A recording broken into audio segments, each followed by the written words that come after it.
Welcome back to another story on Infidelity Tales Lab. Before we begin, tell us, where in the world are you watching from? Now, let's dive into today's story. Chapter 1. The Foundation of Trust. Travis Webster had built his empire from nothing. At 45, he owned 3 successful construction companies across the state, employed over 200 people, and commanded respect in every room he entered. His calloused hands told the story of a man who had swung hammers alongside his crews before becoming the man who signed their paychecks. But beneath his success lay a fortress of principles. Loyalty was sacred, betrayal was unforgivable. He met Miranda Garner 22 years ago at a charity gala. She was 23, radiant in her emerald dress, working as an event coordinator for the city's elite. Her laugh had a musical quality that drew him like a moth to flame. Travis, then a struggling contractor with dirt under his fingernails and dreams bigger than his bank account, felt like the luckiest man alive when she said yes to dinner.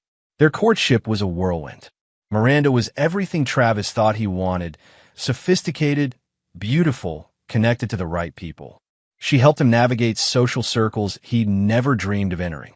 When he proposed after 18 months, she said yes with tears in her eyes that he believed were genuine. Their daughter Sophia arrived 3 years later, a perfect blend of Travis's determination and Miranda's grace. At 21 now, Sophia had inherited her father's steel spine and her mother's intuitive intelligence. She was completing her business degree, already showing interest in joining the family company. But perfection, Travis would learn, was often a carefully constructed illusion. The first crack appeared 5 years ago when Miranda began working as a consultant for various nonprofits. She traveled frequently, attended evening galas, and seemed energized by her work in ways she hadn't been in years. Travis admired her passion, even when it meant more dinners alone with Sophia. "Dad, don't you think Mom's been different lately?" Sophia had asked him last Christmas, her voice careful. "Different how?" Travis had replied, though he'd noticed it too. The way Miranda's phone was always face down, how she startled when he entered rooms unexpectedly, the new designer clothes that appeared in her closet. Just distant, like she's thinking about something else all the time. Travis had dismissed his daughter's concerns, told himself Miranda was simply finding her own path after years of supporting his dreams. He was wrong. The call came on a rainy Tuesday in March. Detective Frank Herrera's voice was professionally gentle. "Mr. Webster, there's been an accident. Your wife's vehicle went off Riverside Bridge during the storm last night." The world tilted. Travis gripped his office desk, the mahogany surface suddenly the only solid thing in his universe. "Is she?" "We recovered her purse and identification from the scene. The current was strong last night. We're still searching, but they never found Miranda's body." The funeral was arranged with an empty casket, a ceremony for closure that felt anything but final. Travis moved through the preparations like a man underwater, accepting condolences from people who spoke in hushed tones about tragic accidents and how young she was. Sophia had been his anchor through those dark days, handling details he couldn't focus on, making decisions when his mind refused to function, which made her sudden refusal to attend the funeral all the more bewildering. Chapter 2. The Daughter's Warning. "I'm not going, Dad." Sophia's voice was steady, but Travis caught the tremor underneath. They stood in the kitchen of the Webster family home, a sprawling colonial that Travis had built himself 15 years ago. Every beam, every fixture, every carefully selected tile had been chosen with love for the family he thought he was building. Now it felt like a mausoleum. "Sophia, I know this is hard, but your mother deserves—" "No." The word cut through the air like a blade. Sophia's green eyes, so much like Miranda's, held something Travis had never seen before. Not grief, not sadness, something darker. "I won't be there, and neither should you." Travis set down his coffee cup, studying his daughter's face. She wore a black dress appropriate for mourning, but her expression was all wrong. There was no sorrow, no loss. Instead, there was a cold fury that reminded him uncomfortably of himself. "What aren't you telling me?" His voice carried the authority that made construction foremen snap to attention. Sophia looked away, her jaw tight. Just stay home. Trust me on this. Trust you? My wife is dead, Sophia. Whatever issues you had with your mother, this isn't the time. She's not worth your tears. The words hung between them like a physical presence. Travis felt something crack inside his chest. That's enough. I don't know what's gotten into you, but I won't have you speak about your mother like that. Not today. Sophia's laugh was bitter, a sound that belonged on someone much older. You still don't see it, do you? Even now, you're still protecting her. Protecting her from what? But Sophia was already moving toward the door, her heels clicking against the hardwood Travis had installed when she was 6 years old. She paused in the doorway, not turning around. Don't go to the funeral, Dad. If you love yourself at all, stay here. And if someone comes to the door, her voice dropped to almost a whisper. Don't open it. Look through the peephole first. She left him standing in the kitchen, surrounded by 22 years of memories that suddenly felt like lies. The funeral was scheduled for 2 o'clock.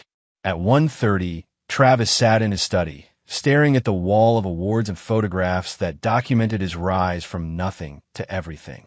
Pictures of groundbreaking ceremonies, ribbon cuttings, family vacations that seemed like scenes from someone else's life. His phone buzzed constantly. Colleagues, friends, business associates offering condolences he couldn't bear to acknowledge. The funeral home had called twice to confirm details. Father Alexander from St. Mary's had left a voicemail about the service. Travis made his decision at 1:45. He would honor his wife's memory, regardless of whatever strange mood had possessed his daughter. He pulled on his black suit, the one Miranda had helped him choose for their 10th anniversary dinner. He was reaching for his keys when the doorbell rang. Chapter 3.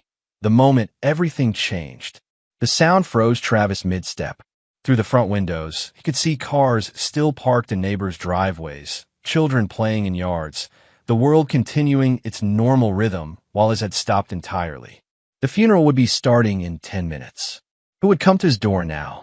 Sophia's words echoed in his mind. Look through the peephole first. Travis approached the front door with the caution of a man who'd spent years on construction sites, always alert for danger.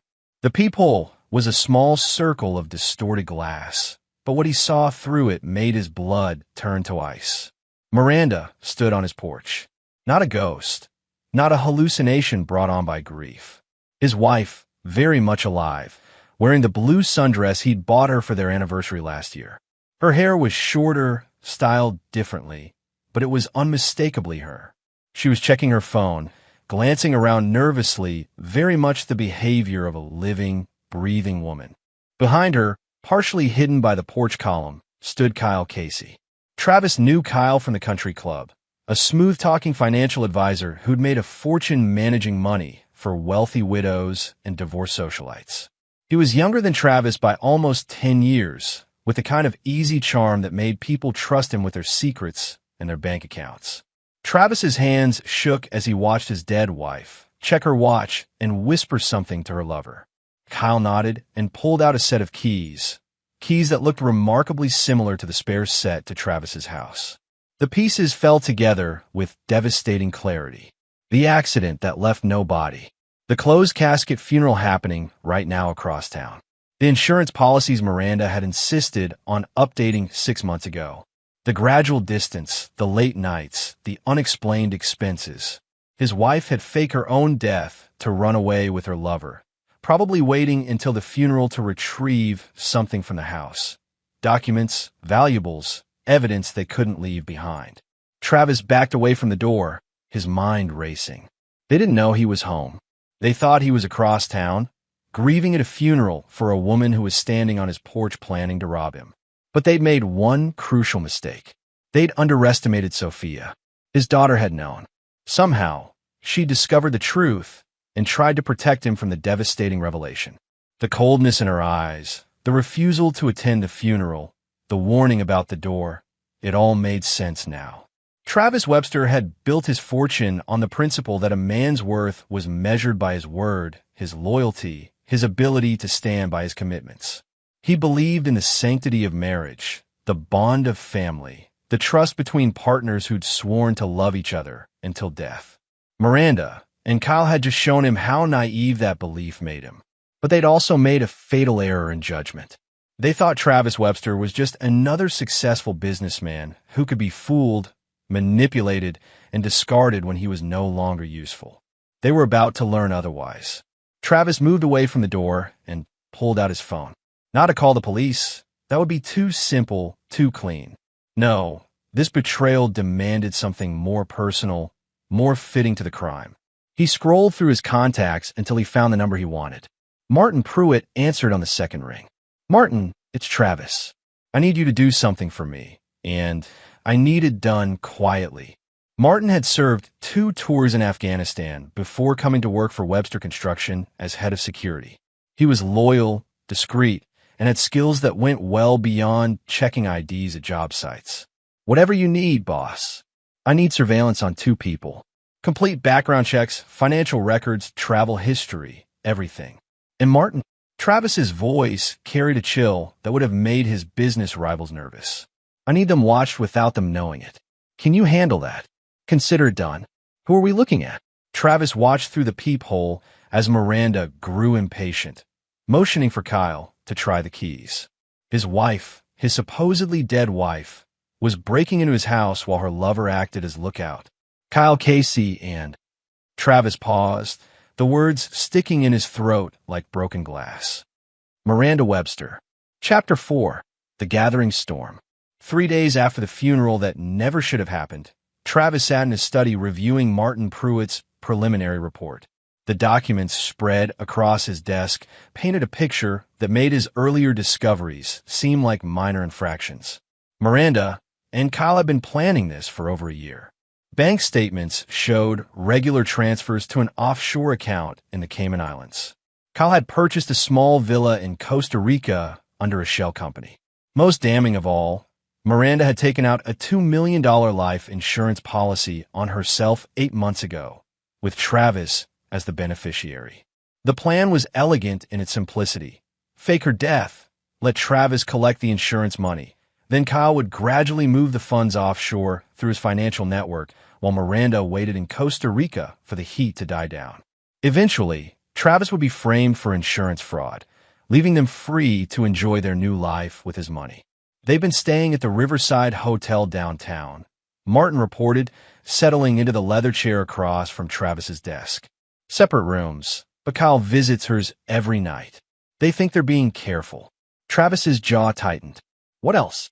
Casey's been liquidating assets for months. Sold his downtown condo, cashed out his retirement accounts, even put his mother in a state facility to free up her house for sale. He's burning bridges like a man who never plans to come back. And Miranda? Martin's expression darkened. She cleaned out your joint savings account 2 weeks before the accident. Transferred it to Casey's business account. Then he moved it offshore. Between that and the insurance scam, they're looking at stealing nearly $4 million. Travis stood and walked to the window overlooking the garden Miranda had insisted on planting 3 years ago. She'd spent weekends on her knees in the dirt, talking about how important it was to nurture things that would grow and flourish. Another lie, apparently. Boss, there's something else. Martin's voice was careful. About your daughter. Travis turned back, his attention sharpening. What about Sophia? She's the one who uncovered this. Been investigating her mother for months. That's how she knew to warn you. The revelation hit Travis like a physical blow. His 21-year-old daughter had been carrying this knowledge alone, watching her father love and mourn a woman who was betraying them both. How long has she known? Near as I can tell, she started getting suspicious around Christmas. Found some inconsistencies in her mother's stories, did some digging. Smart girl, she documented everything. Travis felt a surge of pride mixed with heartbreak. Sophia had inherited his instincts for truth and his refusal to accept comfortable lies. But she'd also been forced to grow up in ways no child should have to. I want to see her, Travis said. Tonight. An hour later, Sophia sat across from him in the same chair Martin had occupied.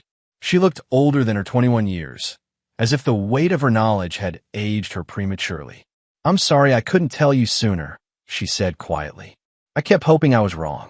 Why didn't you come to me when you first suspected? Sophia's smile was sad. Because you loved her. Really loved her.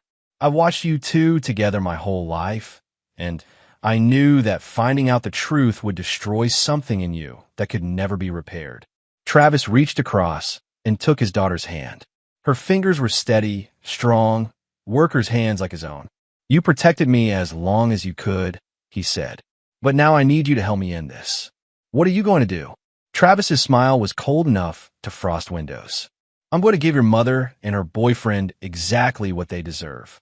But first, I need to know everything you discovered. Every detail, every piece of evidence, every lie they told. Sophia opened her laptop and began pulling up files. It started when I noticed Mom was getting mail at a P.O. box she thought you didn't know about. I followed her one day and saw her meet Kyle at a coffee shop. The way they were together wasn't professional. For the next 2 hours, Travis listened as his daughter methodically destroyed every illusion he'd held about his marriage. Miranda's nonprofit consulting was a cover for money laundering through Kyle's financial services company. Her frequent travel was actually time spent setting up their escape route. Even their intimate moments had been calculated. Miranda timing their affection to correspond with major business decisions she could influence. She was selling information about your construction projects to competing bidders, Sophia explained, showing him email records she'd somehow accessed. Casey's been shorting stocks of companies you had contracts with, then profiting when your bids came in lower than expected. Travis felt something fundamental shift inside him. The man who'd grieved for his wife, who'd planned to honor her memory, died in that moment. What emerged was something colder, more focused, infinitely more dangerous. They made one mistake, he said, his voice carrying the finality of a judge passing sentence. What's that? They assumed I was just another Mark. Another successful fool who could be manipulated and discarded. Travis stood, moving to his safe and withdrawing several thick folders. But I didn't build this empire by being naive. I survived and thrived because I'm very good at destroying people who threaten what's mine. He handed Sophia one of the folders. Kyle Casey has been embezzling from his clients for years. Small amounts, nothing they'd notice immediately. He's been using your mother's connections to identify wealthy widows and divorcees, then slowly draining their accounts. How did you? I've been investigating him since Martin told me his name. Casey's good, but he's not perfect. He left a trail, and I found it. Travis's smile was predatory. Tomorrow, I'm going to start calling his victims. Once they realize what he's done, the authorities will have no choice but to act. What about Mom? Travis opened the second folder, revealing photographs, financial records, and legal documents. Your mother thinks she's dead. Legally, she is dead. If she tries to resurface, she'll be charged with insurance fraud, theft, and conspiracy. But if she tries to stay hidden, he shrugged. Dead people don't have access to bank accounts, credit cards, or any form of legal identity. Sophia stared at the documents, understanding dawning in her eyes. You're going to trap them. I'm going to give them exactly what they asked for, Travis corrected. They wanted me destroyed and discarded. They wanted to steal everything I've built. They're about to learn what happens when you declare war on someone who has more resources, more patience, and absolutely nothing left to lose. Chapter 5. The Net Titans. The law offices of Moss, Tucker and Associates occupied an entire floor of downtown's most prestigious building. Travis had chosen them not for their marble lobby or mahogany conference rooms, but because Nick Tucker was known for his ruthless efficiency in corporate warfare. This is quite a situation, Travis, Nick said, reviewing the files spread across his conference table. Your wife legally died 3 days ago. If she surfaces now, she's committing multiple felonies. And if she doesn't surface, Nick's smile was sharp. Then she remains dead, and you're the grieving widower who inherited everything. Either way, she loses. Travis had spent the morning making phone calls that would destroy Kyle Casey's life piece by piece. Casey's clients were a carefully curated list of wealthy women who trusted him with their financial futures. What they didn't know was that Kyle had been slowly bleeding their accounts dry for years, covering his tracks with false statements and fabricated investment returns. The first call had gone to Maureen Sargent, a 70-year-old widow whose late husband had left her a substantial portfolio. Travis had presented himself as a concerned fellow businessman who'd noticed irregularities in Casey's methods. "Mrs. Sargent, I think you should have an independent audit of your accounts," he'd said, his voice carefully modulated to convey worry rather than accusation. Some things Kyle mentioned at the country club didn't add up. The call had lasted 20 minutes. By the end, Maureen was promising to contact her son-in-law, who happened to be a federal prosecutor. The second call, to Anna Kane, had been even more productive. Anna's husband had died in a construction accident 2 years ago, leaving her with a settlement that Kyle had promised to invest conservatively. When Travis mentioned specific discrepancies in her monthly statements, Anna's voice had turned deadly quiet. "Mr. Webster, are you saying Kyle has been stealing from me?" "I'm saying you should verify that your money is where he claims it is." By noon, Travis had made 7 similar calls. By evening, Kyle Casey would be facing a tsunami of angry clients demanding immediate account reconciliations. When the smoke cleared, the investigators would find evidence of embezzlement that would put Kyle away for decades. "What about Miranda?" Nick asked, pulling Travis back to the present. "She's trapped between 2 impossible choices," Travis replied. "If she reveals herself, she faces criminal charges and financial ruin. If she stays hidden, she has no legal identity and no access to money. The offshore accounts? Kyle's name only.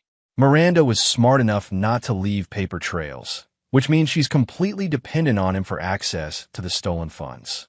Nick leaned back in his leather chair, admiration flickering in his eyes. "You're forcing them to turn on each other." "I'm simply presenting them with the consequences of their choices," Travis corrected.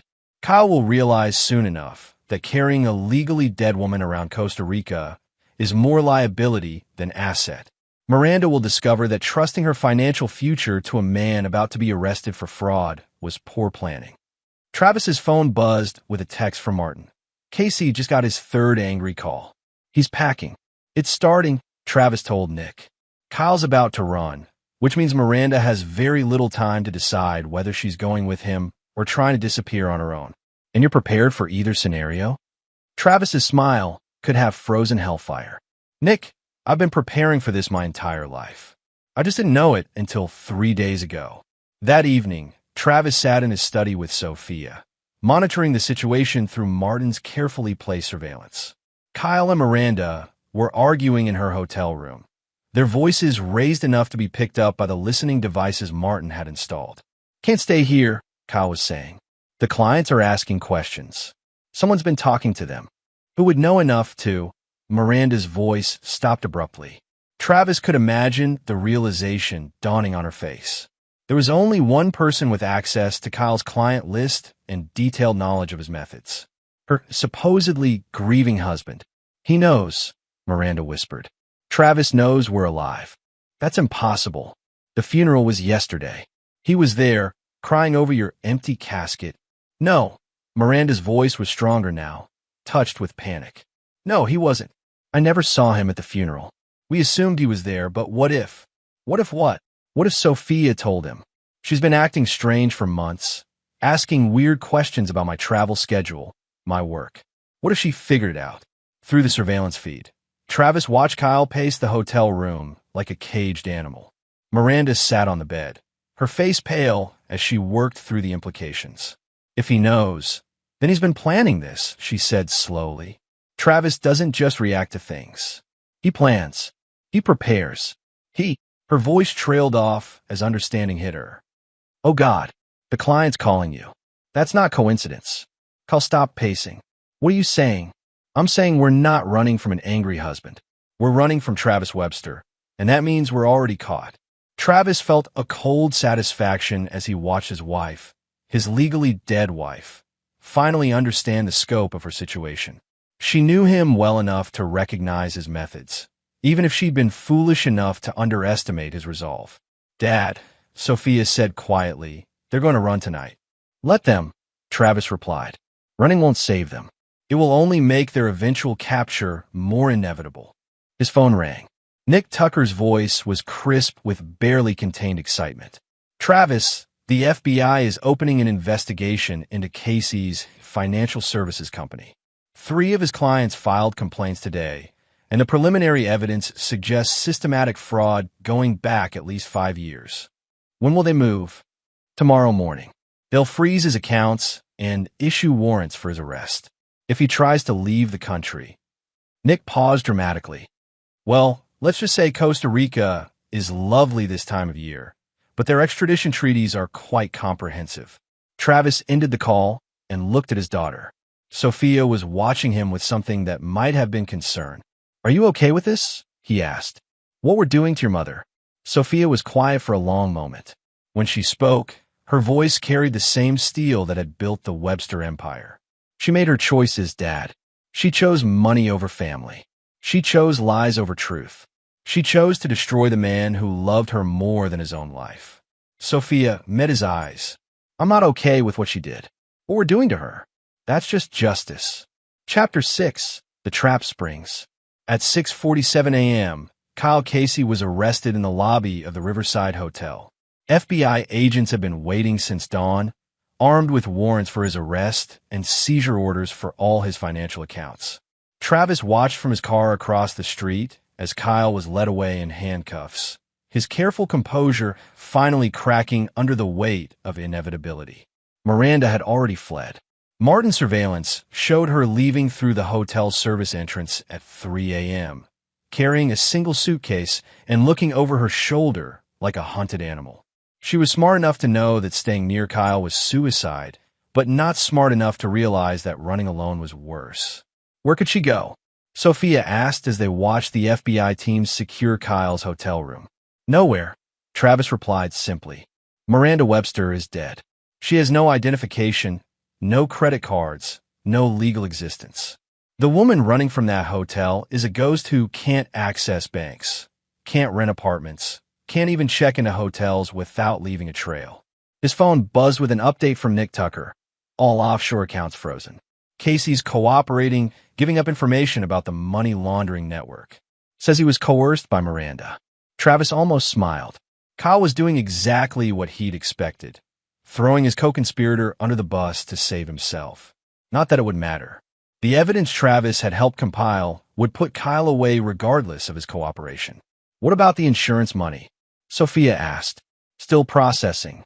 The insurance company has to complete their investigation before releasing funds. But since there's a death certificate and no reason to suspect fraud, Travis shrugged. I should receive the payout within 30 days. The irony wasn't lost on him.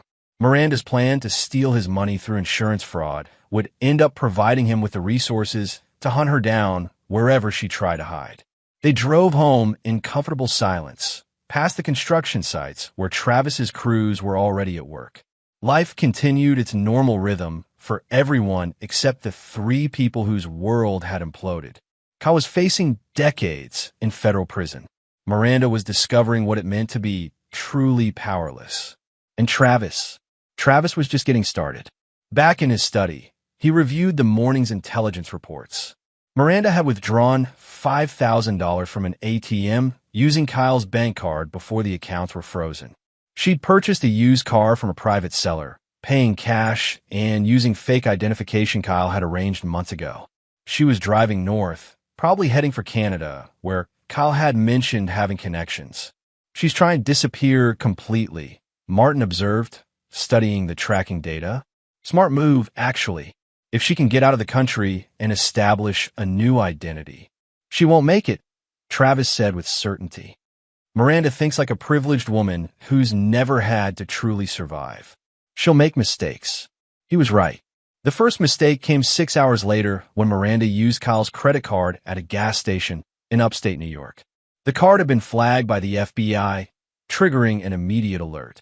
By evening, law enforcement agencies across 3 states had been notified to watch for her. The second mistake was predictable. She called Kyle's lawyer. Stan Fuller had been Kyle's attorney for years, handling his business formations and real estate transactions. What he hadn't known was that Kyle's businesses were fronts for money laundering and fraud. When Miranda called requesting emergency legal help, Fuller made the mistake of agreeing to meet her. She's desperate, Martin reported. Thinks the lawyer can help her access the offshore money or negotiate some kind of deal with the feds. Fuller doesn't know about the criminal investigation yet, Travis mused.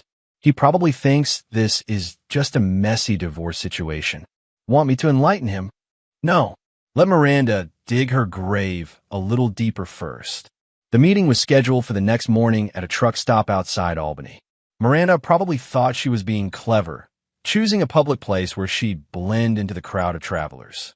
What she didn't realize was that truck stops had excellent security camera coverage and that Travis had friends in many industries, including shipping and transportation. By the time Miranda arrived at the meeting, Travis already knew she was driving a blue Honda Civic with New York plates, had stopped at 3 different locations overnight, and was carrying approximately $4,000 in cash. Her fake ID was good quality, but not perfect, and she was starting to show the strain of living like a fugitive. Fuller's going to be in for quite a surprise, Sophia commented as they watched the tracking data update in real time. Miranda's about to learn that Kyle kept secrets from everyone, Travis replied, including the extent of his criminal activities and the fact that all their escape funds are now evidence in a federal investigation. The meeting lasted less than 20 minutes. Security cameras captured Miranda's face clearly as she argued with Fuller in the parking lot. When she realized that Kyle had lied about their financial safety net, that there was no accessible money and no way to negotiate with authorities, her careful composure finally shattered. She was completely alone, legally dead, and effectively powerless. Now what? Sophia asked. Travis stood and walked to his safe, withdrawing a folder he'd prepared for this moment. Inside were documents that would ensure Miranda's story ended exactly as she deserved. Now, he said, I give your mother one final choice. The kind of choice she gave me when she decided to destroy our family. Chapter 7. The Final Gambit. The letter arrived at Miranda's last known location through channels that couldn't be traced back to Travis. Inside the plain envelope was a single sheet of paper with a message that would determine whether Miranda Webster died a second time or lived to face the consequences of her betrayal. Miranda, by now you understand your situation. Kyle is in federal custody. The money is gone. Your legal identity is dead. You have perhaps 48 hours before law enforcement finds you. I'm offering you one choice. Meet me tomorrow at midnight at Riverside Bridge, where your death began. Come alone. Bring whatever evidence you have of our marriage, photos, documents, anything that proves who you used to be. If you come, I'll give you enough money to disappear forever and a new identity that will keep you safe from prosecution. If you don't come, I'll make sure the FBI knows exactly where to find you. You have until midnight to decide whether you want to live as someone else or die as Miranda Webster. Your husband. Travis had spent hours crafting the message, balancing truth with manipulation. Miranda would recognize his writing style, his direct approach to problem solving. She'd also recognize the implicit threat and the fact that he somehow knew exactly how desperate her situation had become. Will she come? Sophia asked as they reviewed the plan one final time. She'll come, Travis said with certainty. Miranda's survival instinct is strong, and I'm offering her the only way out of an impossible situation. She'll convince herself that she can manipulate me one more time. The next evening, Travis drove to Riverside Bridge alone. The span stretched across the dark water where Miranda had supposedly died, where her car had been found and her death certificate had been issued. It was fitting that her real fate would be decided in the same place. Martin was positioned with surveillance equipment a quarter-mile away, recording everything for insurance purposes. Sophia was at home, monitoring police scanners to ensure they weren't walking into a trap. Travis had learned never to underestimate desperate people, even when they were completely outmatched. At 11:47 p.m., headlights appeared on the access road. Miranda's stolen Honda approached slowly, as if she was having second thoughts about the meeting. Travis remained calm, standing by his truck with the confidence of a man who held all the cards. Miranda emerged from her car, looking nothing like the sophisticated woman who'd left for a charity gala 3 weeks ago. Her hair was unwashed, her clothes wrinkled, her face showing the strain of living in constant fear. She carried a small bag that presumably contained the evidence Travis had requested. Hello, Miranda, he said as she approached. You look terrible. She stopped 10 feet away, close enough to talk, but far enough to run if necessary. Travis, I can explain everything. I'm sure you can. You always were good with explanations. His voice was conversational, almost friendly. Tell me, how does it feel to be dead? Miranda's composure cracked slightly. It wasn't supposed to happen like this. The plan was to steal my money and frame me for insurance fraud while you lived happily ever after with Kyle. Travis interrupted. I know about the plan, Miranda. I know about all of it. Then why offer to help me? Travis smiled, and Miranda took an involuntary step backward. She'd seen that smile before, usually just before he destroyed a business competitor or dissolved a partnership that no longer served his interests. Because I want you to understand exactly what you've lost, he said. 22 years of marriage, a daughter who loved you, a husband who would have given you anything you asked for. You threw it all away for a mediocre con man who sold you out the moment he was arrested. Kyle didn't. Kyle gave the FBI everything. Bank records, communication logs, your real identities in Costa Rica, even recordings of conversations where you planned my destruction. Travis pulled out his phone and played a short audio clip. Miranda's voice came through the speaker. Once Travis is charged with fraud, he'll lose everything. The company, the house, probably even Sophia's trust. We'll have the insurance money and whatever's left after the legal fees destroy him. Miranda went white as she listened to her own words condemning her. Where did you get that? Kyle recorded your conversations as insurance against exactly this situation. Smart man, really. Smarter than you. Certainly. The truth hit Miranda like a physical blow. Kyle had never trusted her completely. He documented their criminal conspiracy to protect himself, which meant Travis had evidence that would destroy her even if she managed to escape. What do you want? She whispered. Travis reached into his truck and withdrew a briefcase. I want you to understand the difference between justice and mercy. Justice would be turning you over to the FBI right now. Mercy is giving you an alternative. He opened the briefcase, revealing neat stacks of cash and a passport with Miranda's photograph but a different name. $50,000 and a clean identity, he said. Enough to disappear forever and start over somewhere the law will never find you. Miranda stared at the money, hope flickering in her eyes for the first time since her arrest warrant had been issued. What's the catch? No catch. Just a condition. Travis's smile widened. You have to earn it. Ow! Travis reached into his truck again and withdrew a shovel. By finishing what you started. You want to be dead, Miranda. I'm going to help you achieve that goal. The color drained from Miranda's face as she understood his meaning. You're insane. I'm practical. You see, Miranda Webster really did die 3 weeks ago. The insurance company paid out. The death certificate is filed. The grave marker is already ordered. The only loose end is the woman standing in front of me who happens to share her name. You can't be serious. I'm completely serious. You dig your own grave, right here where your death began, and I'll make sure Miranda Webster stays dead forever. The woman who crawls out of that hole will be someone else entirely. Someone with enough money to disappear and no connection to the Webster family. Miranda looked at the shovel, then at the money, then at her husband's face. What she saw there was something she'd never encountered before. Absolute, implacable determination. And if I refuse, then you can explain to the FBI how you faked your death and stole $4 million. I'm sure they'll be very understanding about your circumstances. Miranda stood frozen, trapped between impossible choices. Take the money and symbolically bury her old life, or face decades in federal prison for crimes that would destroy any hope of freedom. Travis waited patiently. He had all the time in the world. Chapter 8, The Burial. Miranda took the shovel with shaking hands.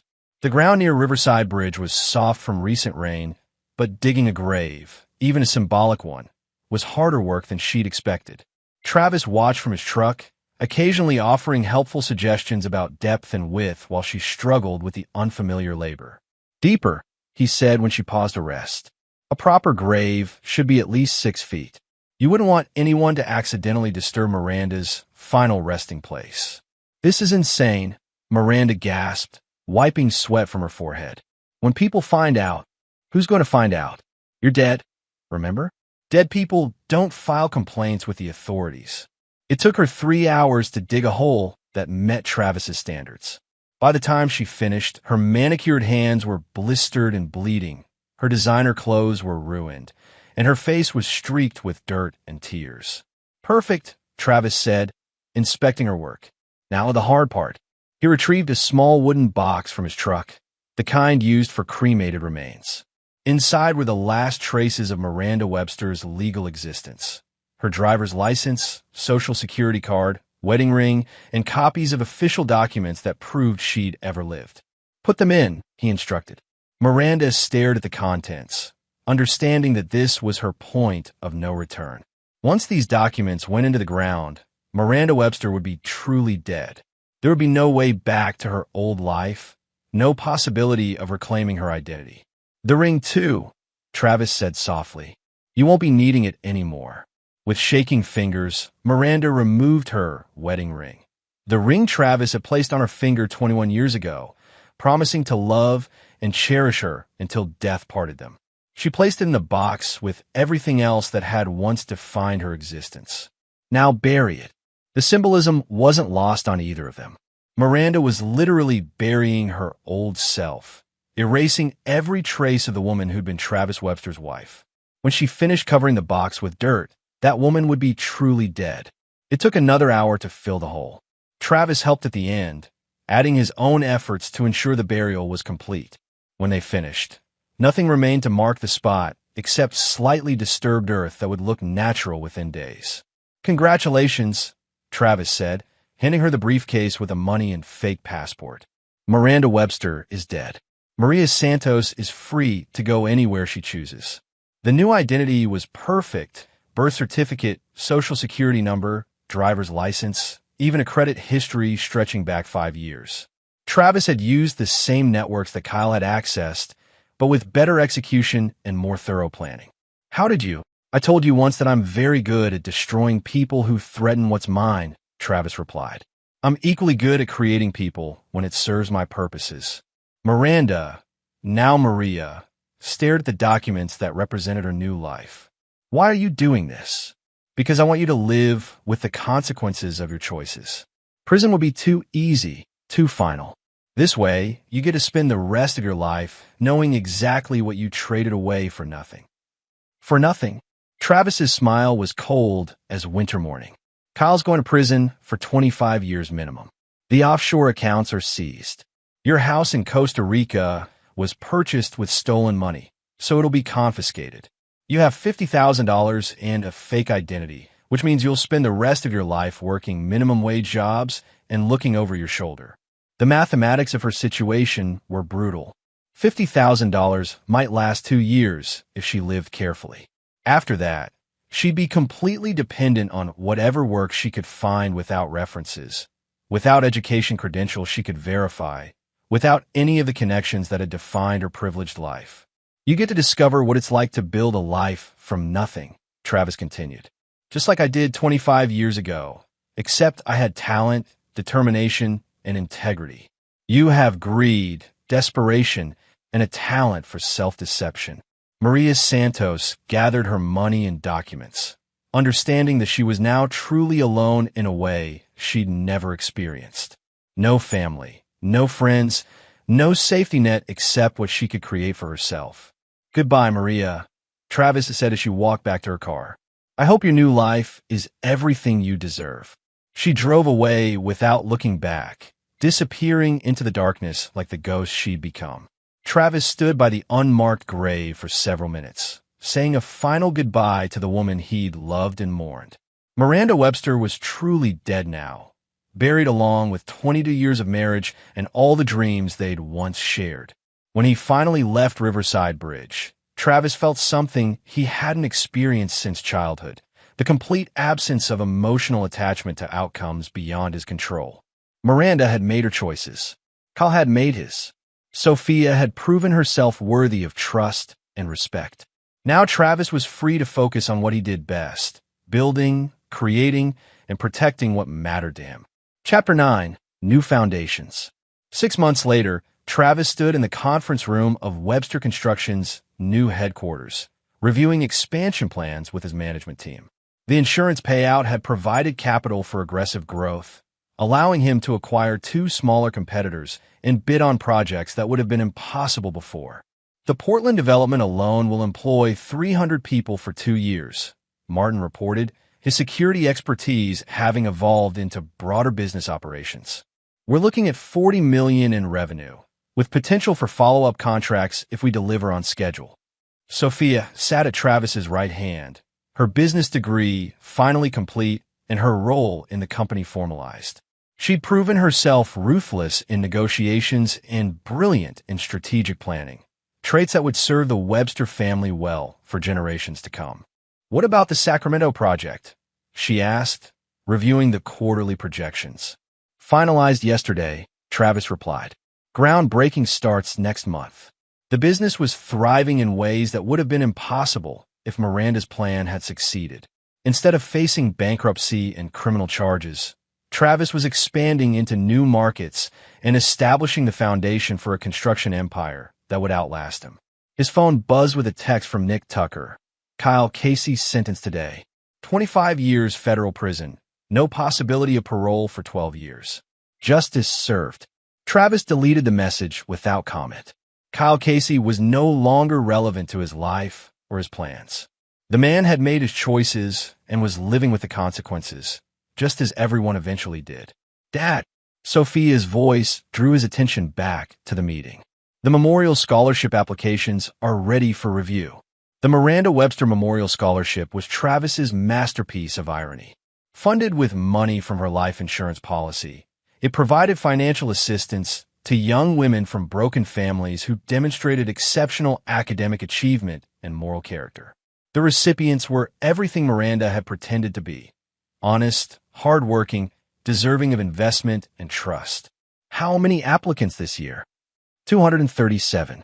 "We can fund 15 full scholarships and 20 partial grants."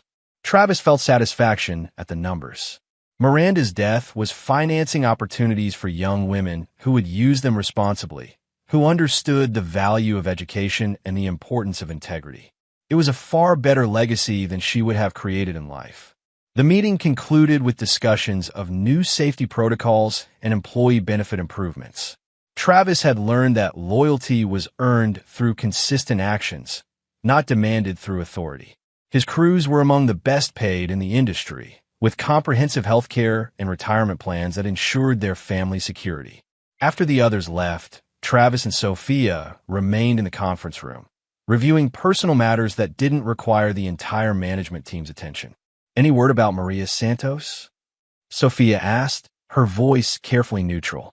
Travis had kept minimal surveillance on his former wife, just enough to ensure she wasn't planning any comeback attempts. The reports were exactly what he'd expected: a woman struggling to survive in a world that demanded skills she'd never developed. "She's working in a restaurant in Oregon," he replied. "Third job in 4 months. Turns out that charm and manipulation don't translate well to honest work." "Do you ever regret it? Letting her live instead of turning her over to the FBI?" Travis considered the question seriously. "No, prison would have been too clean an ending. This way, she gets to experience real consequences for real choices. Every day she works for minimum wage. Every night she goes to sleep in a studio apartment wondering how she'll pay rent. She's living with the full weight of what she threw away." And Kyle made a different choice. "He thought he could take what belonged to me and face no consequences. He's spending the next 25 years learning otherwise." Sophia nodded, understanding the distinction. Her father didn't forgive betrayal, but he matched his response to the specific nature of each betrayal. Miranda had chosen to live a lie. Now she lived as someone else entirely. Kyle had chosen to steal and destroy. Now he faced total destruction himself. "What about us?" she asked. "What's next for the Webster family?" Travis smiled, the first genuinely warm expression he'd shown in months. "We build. We create jobs. We complete projects. We honor our commitments. We prove that integrity and competence are still worth something in this world. And if someone else tries to threaten what we've built, then they'll learn the same lesson your mother and Kyle learned. I don't start fights, Sophia, but I always finish them. They spent the rest of the afternoon reviewing construction schedules and financial projections, planning for a future that would be built on solid foundations of trust and mutual respect. The Webster empire would grow not through deception and manipulation, but through excellence and reliability. As evening approached, Travis walked through the construction site that would become their new regional headquarters. Workers were finishing the foundation work, creating the base upon which everything else would be built. It was honest work done by honest people who took pride in their craftsmanship. His phone rang as he watched the sunset paint the sky orange and gold. The caller ID showed a number he didn't recognize, but something about the timing made him answer. Travis Webster. Hello. The voice was shaky, uncertain. This is Maria Santos. I think we used to know each other.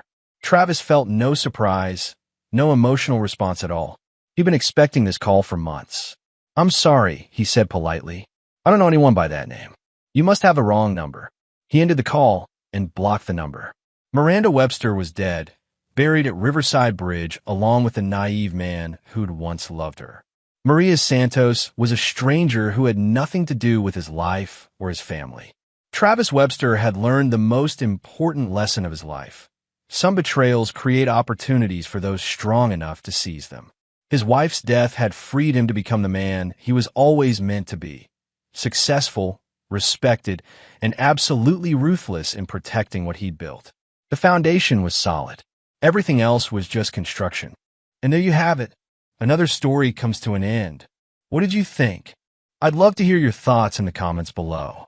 If you enjoy this story, consider joining our community by subscribing. It means the world to us. For more stories like this one, check out the recommended videos on screen. And I'll see you there.